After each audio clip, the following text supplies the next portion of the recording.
سلام علیکم دوستای عزیز، خوش آمدید به چینل من. محمدی است و امروز شما را به یک غذای نو معرفی میکنم.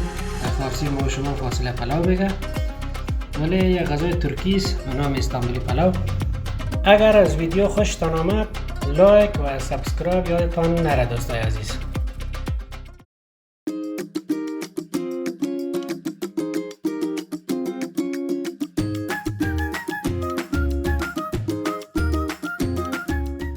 برنج سیلا نیم کیلو که ما قبلا تر کردیم، فاصله سبز هم نیم کیلو به اندازه برنج، گوشت سرخی گوساله نیم کیلو، پیاز یک دانه، بانجان رومی 3 دانه، سیر 3 قوزه، نمک 2 قاشق چای، پاپریکا مساله 1 قاشق چای، چهار مساله هم 1 قاشق چای، زردچوبه هم 1 قاشق چای.